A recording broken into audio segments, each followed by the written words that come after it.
Dans le contexte pesant que nous connaissons, beaucoup sombrent dans une forme de morosité, sont découragés. Ils ont bien tort. Je sais, il faut subir les contraintes. Il faut subir des mesures qui sont totalement contre nature, totalement absurdes, totalement anormales. Je lisais dans un rapport que la France fait partie des 7 pays sur 193 États constitués sur la planète qui imposent une injection au personnel de santé. C'est un autre débat, je ne veux pas commenter ici. Mon propos est de vous donner des éléments, de vous apporter des éléments de nature à vous donner le moral, bien que ceux-ci traduisent, ces éléments dont je vais parler, traduisent la volonté manifeste de manipulation de la part de ceux qui détiennent le pouvoir, manipulation en vue de l'élection présidentielle de 2022. Le premier tour sera le tour qui déterminera de façon radicale l'avenir de la France. Ce premier tour aura lieu le 10 avril 2022. Je note, mais depuis plusieurs mois, sans que ça apparaisse véritablement, parce que les médias aux ordres se gardent bien de montrer cet aspect, je note la fébrilité du camp de Macron. Je le constate lorsque je m'attarde, je dissèque les différents sondages qui sont réalisés par les instituts aux ordres de l'oligarchie, aux ordres de Macron pour faire un raccourci. Il y a des candidats qui sont bien évidemment au courant de ce tripatouillage des résultats des sondages. Alors, je voudrais m'attarder sur l'intervention de Manuel Bompard, qui est un eurodéputé de la France insoumise. Manuel Bompard est le directeur de la campagne présidentielle de Mélenchon. Ça n'est pas je ne m'intéresse pas là au fait qu'il représente la France insoumise et qu'il soit directeur de campagne de Mélenchon. J'aurais pu prendre tout autre intervenant qui aurait mis, comme il le fait, en exergue, ça n'est pas courant, le tripatouillage manifeste des instituts de sondage, en particulier de 2 d'entre eux. Il les met en cause pour la simple et bonne raison que, tenez-vous bien, la plupart du temps, les sondeurs réunissent en gros un échantillon dit représentatif de la population, un échantillon d'environ 1000 personnes. Mais voilà où il y a magouille. Dans la plupart des sondages qui sont réalisés, ils ne retiennent en réalité que la moitié des avis émis, c'est-à-dire sur 1000 personnes interrogées, pour qui allez-vous voter, etc., ils ne retiennent que la moitié. Pourquoi? Parce qu'ils appliquent une règle totalement absurde, qui est de dire on ne tient compte que de l'avis des personnes qui affirment être sûres à 100% d'aller voter. Ça veut dire qu'ils excluent tous les autres. Ça veut dire que vous, moi, etc., dans la mesure où on ne veut pas répondre et on trouve un biais pour dire aux sondeurs, bah non, moi, je ne suis pas sûr d'aller voter parce qu'on connaît la malhonnêteté des sondeurs, eh bien, on vous exclut, on exclut votre avis. Ce qui biaise totalement, bien entendu, les résultats des sondages. Voilà pourquoi Manuel Bompard a saisi, je crois, la commission des sondages pour que celle-ci intervienne, mais je ne vois pas comment elle pourra intervenir, comment elle pourra infléchir la méthodologie biaisée de ces sondeurs qui ne sont là que pour fabriquer l'opinion, pour fabriquer en amont le vote que les tenants du pouvoir veulent voir tomber au soir du 10 avril 2022, c'est-à-dire au soir du 10 avril 2022, ils veulent absolument un duel Le Pen-Macron. Sauf que, et là encore, il ne faut pas avoir la mémoire courte, un sondage qui n'est pas si lointain que ça, puisqu'il a été réalisé en avril dernier, révèle que 61% des Français ne veulent pas voter Macron au premier tour. 61%. Alors depuis, on se garde bien du côté des sondeurs de poser à nouveau cette question qui gênerait la campagne électorale de Macron. Mais il faut bien comprendre que 61%, au mois d'avril, 61% des Français excluaient formellement de voter pour Macron au premier tour de l'élection présidentielle. Alors quand on voit que les instituts aux ordres multiplient les sondages concernant la présidentielle, incluant les candidats déclarés depuis quelque temps, comme Mélenchon, comme bien sûr Le Pen, comme bien sûr Macron, et puis d'autres qui arrivent, les nouveaux prétendants, comme Bertrand, comme Pécresse, comme... bref. Mais immuablement, comme si c'était déjà gravé dans le marbre, ils placent en tête de leur sondage, biaisé, tripatouillé, comme je viens de vous l'expliquer, et Macron et Le Pen.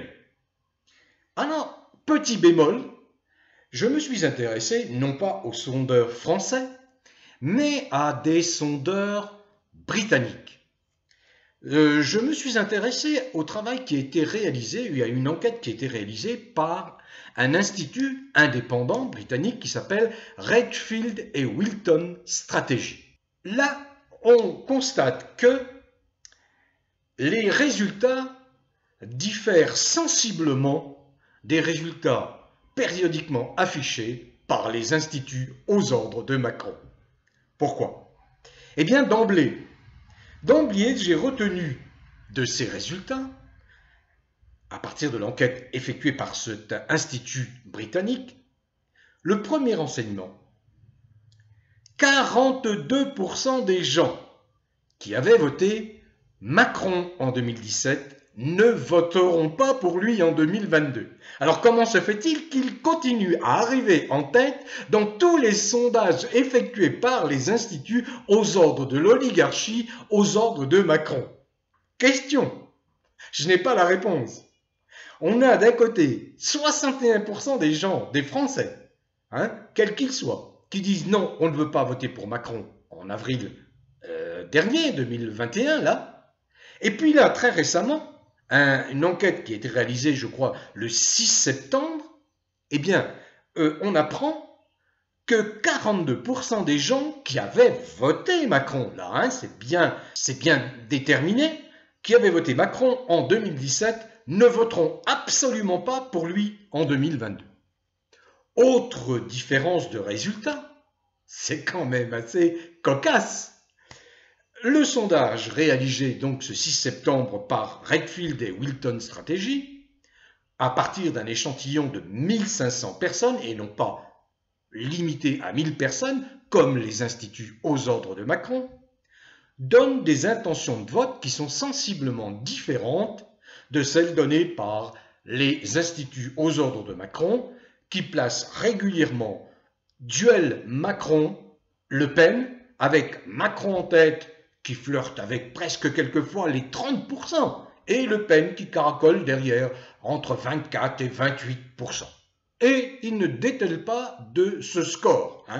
Voilà, là, c'est quand même beaucoup plus nuancé. Pourquoi?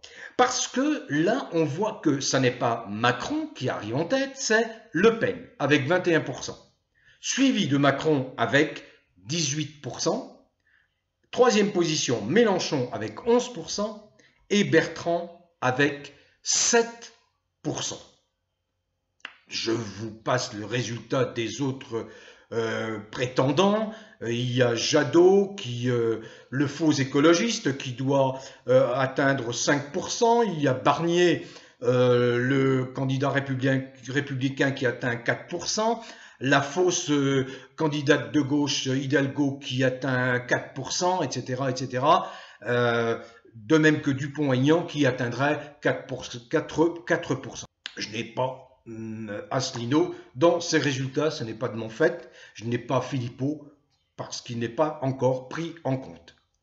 Donc voilà, on s'aperçoit que d'un institut à un autre, les résultats en France ne varient pas, mais lorsqu'on s'intéresse aux enquêtes réalisées par des instituts indépendants étrangers, alors là, les résultats ne sont pas du tout les mêmes. Combien, toujours dans la même enquête de cet institut britannique, combien approuve Macron? Là, on ne parle pas d'intention de vote pour la présidentielle.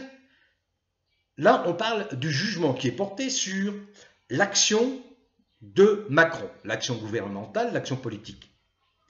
Il n'y a que 29% qui approuvent l'action politique de Macron. Et donc, en face, on a 71% qui soit désapprouvent, soit ne veulent même pas se prononcer sur cette action, ça ne les intéresse pas. Ça veut dire en clair que vous n'avez que 29% des personnes interrogées qui approuvent l'action de Macron et les sondeurs français, eux, continuent à mettre en tête, à faire caracoler Macron en tête des sondages, alors qu'il est très minoritairement approuvé dans son action en France. Et son gouvernement est encore plus minoritairement approuvé, c'est-à-dire que le gouvernement de Castex est très décrié, très désapprouvé, pour ne pas dire honni. Voilà.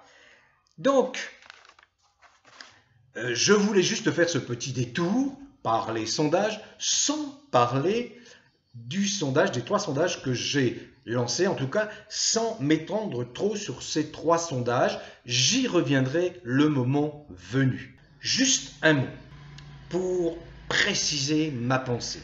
Certains traitent avec mépris cette élection présidentielle. Je vous le dis très nettement, vous avez tort. Pourquoi? Parce que la date du 10 avril, le premier tour de l'élection présidentielle, 10 avril 2022, est une date cruciale. C'est là que tout va se jouer.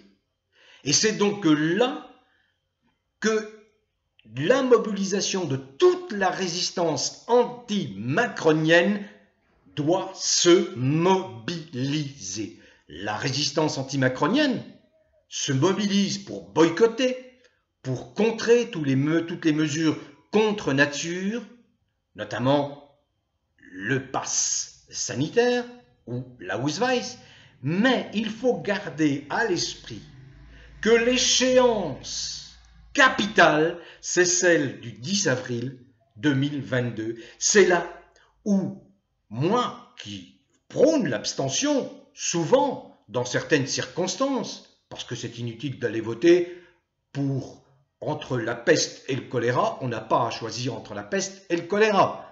Très souvent, je ne suis allé à la pêche au 2e tour de l'élection présidentielle. Très souvent, depuis Chirac d'ailleurs. Depuis Chirac. 2e tour de l'élection présidentielle, ça ne m'intéresse pas, puisque les dés sont pipés, puisque tout a été magouillé, puisqu'en amont, je viens de vous l'expliquer, on a manipulé les esprits, on a fabriqué l'opinion, on a fabriqué les votes en amont, que ce soit par l'intermédiaire d'un déferlement de propagande, de publicité pour le candidat de l'oligarchie, c'est ce qu'on a vu avec Macron, ou que ce soit par le bidouillage des sondages. Mais voilà. Pour le 10 avril 2022, il faut se mobiliser en masse. En masse. Je donnerai des indications plus claires quelques mois, quelques semaines avant, sur le choix, sur mon choix personnel. Pour l'instant, je n'ai pas à donner de choix, de direction. Je respecte les sensibilités de chacun. Mais s'il faut se mobiliser en masse. Pourquoi? Parce que je veux contrer l'argument très facile de dire « c'est des pourris, le système ne va pas ». Je le sais, je le combats, bien sûr. Mais en attendant, quel est le moyen? Vous avez vu avec les Gilets jaunes pendant 2 ans, manifestations régulières. Et quel a été le résultat? Pratiquement rien. Qu'ont obtenu les Gilets jaunes? Que je soutiens toujours, car je considère que le mouvement est grand et qu'il n'est pas, il est loin d'être éteint.